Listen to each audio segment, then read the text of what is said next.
Joining us now, National Border Patrol Council President Brandon Judd is back with us. Brandon, it's great to see you. Okay, let's first deal with this. Nearly a dozen Senate Republicans sent a letter to Attorney General Merrick Garland asking if President Joe Biden's administration will extend the same federal grant money to angel families and the victims of illegal alien crime as he's restarting the grants to sanctuary jurisdictions despite their flouting federal immigration law. So what do you think of this push? I don't know if they're going to get their way, these Senate Republicans, but now we've got federal grant money going out to sanctuary cities. What do you say?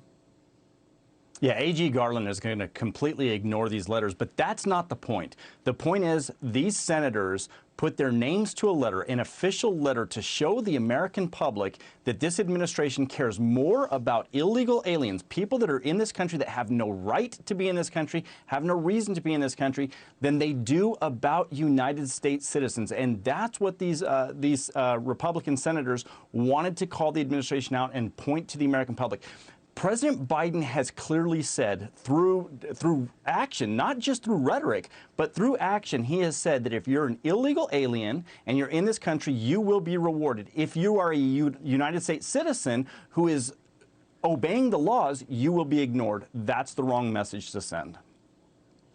You know, local mayors at the border, in border towns, say increasingly to us, Brandon, that the Biden administration is leaving them stranded to deal with human smugglers, drug cartels, and illegal aliens armed with weapons and knives and guns. Now we're seeing catch and release, 62,000 released into the U.S. interior with no court documents to appear in court.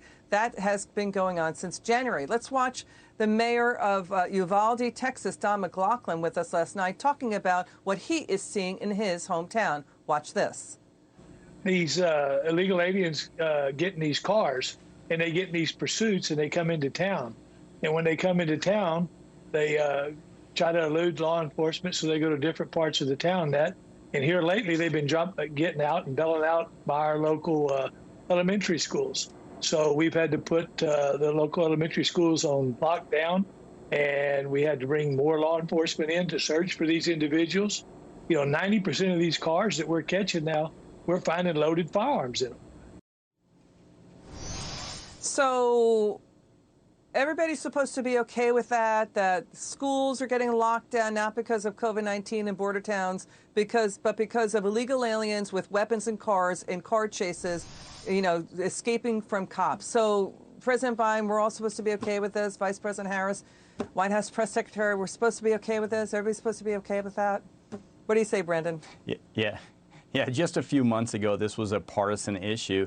Now that illegal immigration has exploded, these mayors, these are Democrat mayors. These are controlled by Democratic city councils. They are sick and tired of having to cater to and pander to actual criminals that are armed, that are dangerous. They're tired of the illegal immigration. They want legal travel and trade. They do not want illegal immigration. And we're seeing more and more the American public stand up and say, this is wrong. It's got to stop. Where's the administration? The administration, unfortunately, they're pandering to their base. They're pandering to the hard left, and they're not doing what is necessary to protect the American public. But that's going to hurt them going forward. I think it's going to hurt the Democratic Party in 22 and even in 24. So, you know, Border Patrol has been distracted, right, because they've been required to deal with this overcrowded facilities. So that's how the human and drug traffickers come pouring across. It's sort of like how cops in our cities have been distracted by violent riots that took the lives of about 30 people over the last year and $2 billion in damages. They've been distracted so they can't deal with rising crime. So when you hear the theme that every city in the U.S. is a border city, and you look at San Francisco, where there are more drug overdoses killing 2 times more people than COVID-19, you got to say, when are they going to answer the wake-up call that's ringing off the hook in Washington?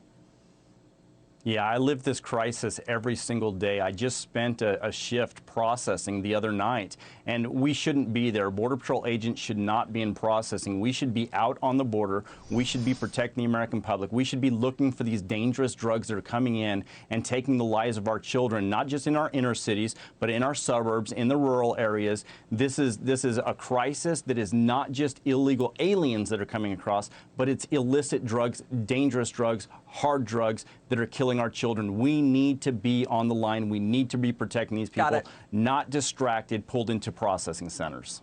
Got it. Brandon Judd, thank you so much. Thank you for your service to our country.